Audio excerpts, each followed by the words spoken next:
நண்பர்கள் மற்றும் மாணவ செல்வங்கள் அனைவருக்கும் வணக்கம். இன்னைக்கு நம்ம என்ன பார்க்க போறோம் அப்படின்னா 8ஆம் வகுப்பு இயல் 1 இலக்கணம் எழுத்துகளின் பிறப்பு. அப்படின்னா என்ன? இப்போ நம்ம ஒரு கோடு வரைகிறோம். இந்த கோடு வரைகிறதுக்கு முன்னாடி முதல்ல எங்க புள்ளி வச்சு ஆரம்பிக்க போறோம், அதுதான் பிறக்கக்கூடிய இடம். இப்போ நம்ம தமிழில் இருக்கக்கூடிய எழுத்துகள் எல்லாமே உயிர் எழுத்துகள், மெய் எழுத்துகள், உயிர்மெய் எழுத்துகள், ஆயுத எழுத்து, இது எல்லாமே நம்ம எல்லாருக்குமே தெரிஞ்சது. ஆனால் இந்த எழுத்துகள் எங்கு முதல்ல ஆரம்பித்து பிறந்து வருது அப்படிங்கிறது நமக்கு தெரியாது இல்லையா? அந்த எழுத்துக்களை பற்றி தான் நம்ம இந்த பாடத்தில் விரிவாக பார்க்க போகிறோம். சரி, வாங்க நாம் இப்போ இலக்கணத்துக்குள்ளே போகலாம். அ, உ, க, ப இந்த எழுத்துக்களை உச்சரித்து பாருங்க. வாயை திறக்கும்போது ஆ அப்படிங்கிற எழுத்து ஒலிக்குது. இதழ்களை குவிக்கும்போது உ அப்படிங்கிற எழுத்து ஒலிக்குது. நாக்கின் முதல் பகுதி மேல் அன்னத்தை ஒட்டும்போது க அப்படின்ற எழுத்து பிறக்குது. இதழ்கள் ஒட்டும்போது ப அப்படிங்கிற எழுத்து பிறக்குது.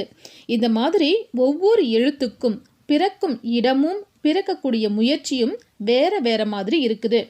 பிறப்பு உயிரின் முயற்சியால் உடலின் உள்ளிருந்து எழும் காற்றானது மார்பு, தலை, கழுத்து, மூக்கு இந்த 4 இடங்கள்ல ஏதாவது ஒரு இடத்தை பொருந்தி இதழ், நாக்கு, பல், மேல்வாய் இந்த உறுப்புகளினுடைய முயற்சியினால வேறு வேறு ஒலிகளாக தோன்றுது. இதனையே எழுத்துகளினுடைய பிறப்பு அப்படின்னு சொல்றாங்க. இந்த எழுத்துகளினுடைய பிறப்பினை 2 வகையாக பிரிக்கிறாங்க. ஒன்று இடப்பிறப்பு, மற்றொன்று முயற்சி பிறப்பு. இடப்பிறப்பு எதெல்லாம் இடப்பிறப்புன்னு நம்ம பார்த்தோம்? மார்பு, தலை, கழுத்து, மூக்கு. முயற்சி பிறப்பு அப்படிங்கிறது இதழ், நாக்கு, பல், மேல்வாய். இந்த இடங்களில் எந்தெந்த எழுத்துகள் தோன்றுது அப்படின்னு பார்க்கலாம்.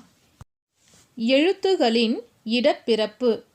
உயிர் எழுத்துகள் 12ம் கழுத்தை இடமாக கொண்டு பிறக்குது அப்படின்னு சொல்கிறாங்க.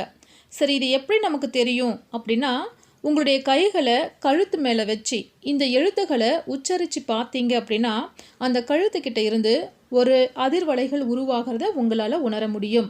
வேணும்னா நீங்கள் முயற்சி செஞ்சு பார்க்கலாம். அடுத்தது வல்லின மெய் எழுத்துகள். இந்த 6 எழுத்துகளுமே மார்பை இடமாக கொண்டு பிறக்குது அப்படின்னு சொல்கிறாங்க. அடுத்தது பாருங்க, மெல்லின மெய் எழுத்துகள் 6ம் மூக்கை இடமாக கொண்டு பிறக்குது அப்படின்னு சொல்கிறாங்க. அடுத்தது இடையின மெய் எழுத்துகள் 6ம் கழுத்தை இடமாக கொண்டு பிறக்குது அப்படின்னு சொல்கிறாங்க. சரி, இந்த வல்லின மெல்லின இடையினங்களை நம்ம வேணால் இப்போ டெஸ்ட் பண்ணி பார்க்கலாம். எப்படி அப்படின்னா, மெல்லின எழுத்துகள் எங்கு பிறக்குது? மூக்கு கிட்ட இருந்து பிறக்குது அப்படின்னு சொல்கிறாங்க. சரி, இப்போ நீங்கள் எல்லாருமே மூக்கை க்ளோஸ் பண்ணிக்கோங்க, மூக்கை மூடிக்கோங்க. உங்களுடைய கைகளால் காற்று வெளியேறக்கூடிய மூக்கு பகுதியை நம்ம இப்போ மூடிக்கிறோம். மூடிட்டிங்களா? இப்போ பாருங்க, கசட தபர உச்சரிக்க முடியுதா? முடியுது. எரல வழல உச்சரிக்க முடியுதா? முடியுது. கண்யன நமன உச்சரிக்க முடியுதா? முடியல. முயற்சி செஞ்சு பாருங்க, முடியல. ஏன்னா முழுமையாக அந்த வார்த்தை, அந்த எழுத்துகள் வெளிப்படவே இல்லை. ஏன் அப்படின்னா, மெல்லின எழுத்துகள் தோன்றக்கூடிய இடம் மூக்கு.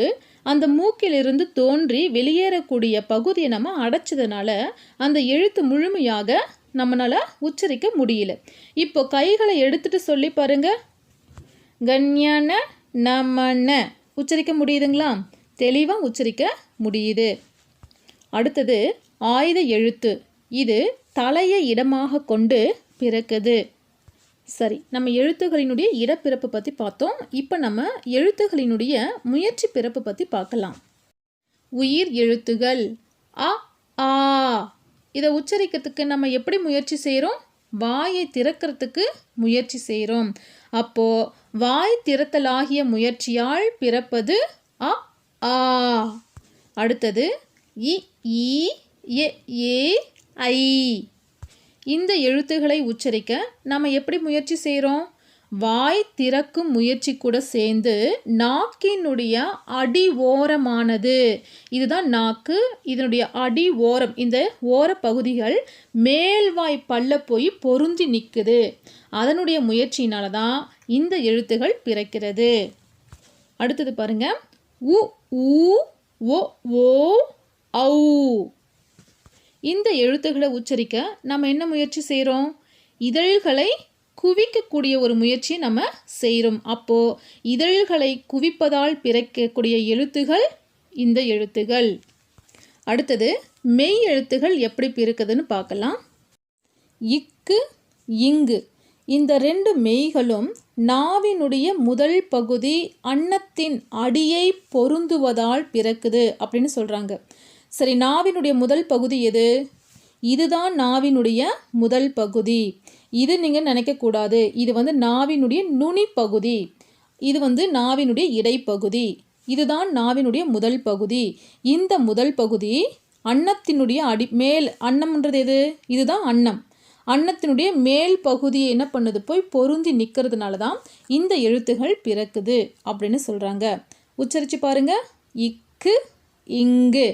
அடுத்தது பாருங்க, இச்சு இஞ்சு. இந்த எழுத்துகள் நாவினுடைய இடைப்பகுதி நடு அன்னத்தினுடைய இடைப்பகுதியை பொருந்துவதால் பிறக்கின்றன. உச்சரித்து பாருங்க, இச்சு இஞ்சு. அடுத்தது இட்டு இன்னு. இந்த ரெண்டு எழுத்துகளும் நாவினுடைய நுனி, இதுதான் நுனி, அன்னத்தினுடைய நுனியை பொருந்துது. அன்னத்தினுடைய நுனி எங்கே இருக்குது? பல்லுக்கு கொஞ்சம் அந்த பக்கமாக இருக்குது இல்லையா? அந்த பகுதியை போய் பொருந்துவதனால இந்த இட்டு இன்னு அப்படிங்கிற எழுத்துகள் பிறக்கின்றன. அடுத்தது இத்து இந்து. இந்த ரெண்டு மெய்களும் மேல்வாய் பல்லின் அடியை நாக்கினுடைய நுனி பொருந்துவதால் பிறக்குது. இந்த இடத்துல பிறக்கிறது பாருங்க. மேல்வாயினுடைய பல்லினுடைய அடிப்பகுதி இருக்குது இல்லைங்களா? அந்த இடத்துல இந்த நாக்கினுடைய நுனி போய் பொருந்துது. உச்சரித்து பாருங்க, இத்து இந்து, இத்து இந்து. அடுத்தது இப்பு இம்மு. இந்த ரெண்டு மெய்யெழுத்துகளும் மேல் இதழும் கீழ் இதழும் பொருந்துவதால் பிறக்குது. அது நமக்கு உச்சரிக்கும் போது நமக்கு தெரியுது. உச்சரித்து பாருங்க, இப்பு இம்மு. அடுத்தது ஈ. இது நாக்கினுடைய அடிப்பகுதி மேல்வாய் அடிப்பகுதியை பொருந்துவதால் பிறக்குது அப்படின்னு சொல்கிறாங்க. இப்போது நாக்கினுடைய அடிப்பகுதி, இந்த ஓரமான பகுதிகள் மேல்வாய் அடிப்பகுதியோடு போய் பொருந்துது.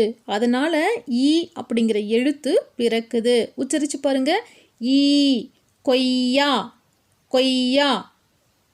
சரி, அடுத்தது இரு இழு, இரு இழு. இந்த ரெண்டு எழுத்துகளும் மேல்வாயை நாக்கினுடைய நுனி வருடுவதால் பிறக்குது. நல்லா ஞாபகம் வச்சுக்கணும்.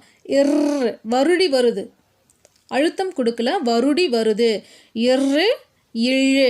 இந்த ரெண்டு எழுத்துகளும் மேல்வாயை நாக்கினுடைய நுனி போய் வருடுவதால் பிறக்கிறது. அடுத்தது பாருங்க, இல்.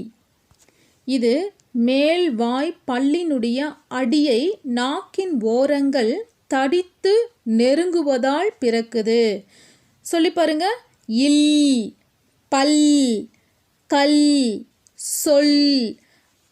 மேல்வாயினுடைய பல்லினுடைய அடியை நாக்கினுடைய ஓரங்கள் போய் நல்லா தடித்து அழுத்தம் கொடுக்கறதுனால இந்த எழுத்து பிறக்கிறது.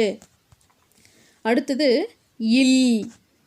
இது மேல்வாயை நாக்கின் ஓரங்கள் தடித்து தடவுறதுனால பிறக்கக்கூடிய எழுத்து இல். அடுத்தது பாருங்க, இவ். இது மேல்வாய் பல்லை கீழ் உதடு பொருந்துவதால் பிறக்குது. உச்சரித்து பாருங்க, இவ். அடுத்தது பாருங்க, இற்று இன்னு, இரு இன்னு. இந்த ரெண்டு மெய்களும் மேல்வாயை நாக்கினுடைய நுனி மிகவும் பொருந்துவதால் பிறக்கின்றன. ஸோ அழுத்தம் கொடுத்து இங்கே நம்ம உச்சரிக்கும் போது இந்த 2 எழுத்துகளும் பிறக்குது. அடுத்தது சார்பெழுத்துகள். ஆயுத எழுத்து வாயை திறந்து ஒலிக்கும் முயற்சியால் பிறக்குது அப்படின்னு சொல்கிறாங்க. சரி, அதுக்கு முன்னாடி சார்பெழுத்துகள் மொத்தம் எத்தனைன்னு பார்த்துருக்கோம்? 10 வகைப்படும் பார்த்துருக்கோம். என்னென்ன வகை இருக்குது? உயிர்மெய், ஆயுதம், உயிரளபடை, ஒற்றளபடை, குற்றிய லிகரம், குற்றிய லுகரம், ஐகார குருக்கம், ஔகார குருக்கம், மகர குருக்கம், ஆயுத குருக்கம் அப்படின்னு 10 வகைப்படும் சொல்லி நம்ம பார்த்துருக்கோம். இந்த சார்பு எழுத்துகளில் ஆயுத எழுத்து இருக்குது இல்லைங்களா? இந்த ஆயுத எழுத்து வாயை திறந்து ஒலிக்கக்கூடிய முயற்சியால் பிறக்குது. அக்கு உச்சரிக்கும் போது நம்ம வாயை திறந்து ஒலிக்கிறதுக்கு முயற்சி செய்கிறோம். பிற சார்பெழுத்துகள் எல்லாமே தன்னுடைய முதல் எழுத்துகள் தோன்றக்கூடிய இடத்திலேயே பிறப்பதற்கு முயற்சியை மேற்கொள்ளுது அப்படின்னு சொல்லி சொல்கிறாங்க. எப்படி? இப்போ உதாரணத்துக்கு பாருங்க. கா இந்த எழுத்தை எப்படி பிரிக்கலாம்? இக்கு குட்டல் ஆ. இதில் கா, இந்த கா அப்படிங்கிறது எந்த வரி வடிவத்தை சார்ந்து இருக்குது? மெய் எழுத்தை சார்ந்து இருக்குது. இக்கு அப்படிங்கிற மாதிரி தானே அந்த எழுத்து போல தானே இது இருக்குது. ஆமாம், சரி. ஆனால் இதனுடைய ஒலிப்பு முறை எப்படி இருக்குது? ஆ அப்படிங்கிற உயிரெழுத்தை சார்ந்து இருக்குது. உச்சரித்து பாருங்க. கா ஆ வருதுங்களா? அப்போது இந்த கா என்ற எழுத்து ஆவினுடைய முயற்சி பிறப்பில் பிறக்குது அப்படின்னு சொல்கிறாங்க. அதைத்தான் இங்கே சொல்கிறாங்க. பிற சார்பு எழுத்துகள் எல்லாமே தன்னுடைய முதல் எழுத்துகள் தோன்றக்கூடிய இடத்திலேயே அவை பிறப்பதற்கு உரிய முயற்சிகளை கொண்டு தாமும் பிறக்கின்றன அப்படின்னு சொல்கிறாங்க. சரி, இப்போ நம்ம புத்தக பயிற்சிகளை கொஞ்சம் பார்க்கலாம். முதல் கேள்வி, இதழ்களை குவிப்பதால் பிறக்கும் எழுத்துகள். எங்கே உச்சரித்து பார்த்து சொல்லுங்க பார்க்கலாம். உ ஊ. அடுத்தது இரண்டாவது கேள்வி, ஆயுத எழுத்து பிறக்கும் இடம். எங்கு ஆயுத எழுத்து பிறக்கும்னு நம்ம பார்த்தோம்? தலை. மூன்றாவது கேள்வி, வல்லின எழுத்துகள் பிறக்கும் இடம். வல்லின எழுத்துகள் எங்கு பிறக்கும்னு பார்த்தோம்? மார்பு. நான்காவது கேள்வி, நாவின் நுனி அன்னத்தின் நுனியை பொருந்துவதால் பிறக்கும் எழுத்துகள். சரியா சொல்லுங்க பார்க்கலாம். நாவுடைய நுனி போய் அன்னத்தினுடைய நுனியை பொருந்தணும். கீழே உச்சரித்து பார்த்து சொல்லுங்க பார்க்கலாம். இட்டு இன்னு. சரியான விடை இட்டு இன்னு. ஐந்தாவது கேள்வி, கீழ் இதழும் மேல்வாய் பல்லும் இணைவதால் பிறக்கும் எழுத்து எது அப்படின்னு கேட்குறாங்க. சரியான விடை எதுன்னு சொல்லுங்க பார்க்கலாம். இவ்வு. உச்சரித்து பாருங்க. இவ்வு. அடுத்தது பொறுத்துக. இக்கு இங்கு எப்படி பிறக்குது? இது நாவினுடைய முதல் பகுதி அன்னத்தினுடைய அடியை போய் தொடுது, அதாவது பொருந்தி நிற்குது. அப்போது நாவின் முதல் அன்னத்தின் அடி.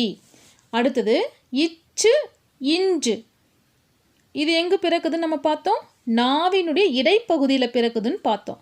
அப்போ நாவின் இடை அன்னத்தின் இடை. அடுத்தது இட்டு இன்னு. இது எங்கு பிறக்குதுன்னு நம்ம பார்த்தோம்? நாவினுடைய நுனி அன்னத்தினுடைய நுனியை போயிட்டு என்ன பண்ணுது? பொருந்தி நிற்குது. அடுத்தது இத்து இந்து. இந்த 2 எழுத்துகளும் எங்கு பிறக்குது? நாவினுடைய நுனி மேல்வாய் பல்லினுடைய அடியை போய் பொருந்தி நிற்குது. எல்லாருக்குமே புரிஞ்சிருக்குன்னு நினைக்கிறேன். சரி, அடுத்த பாடத்துடன் உங்களை சந்திக்கிறேன். நன்றி.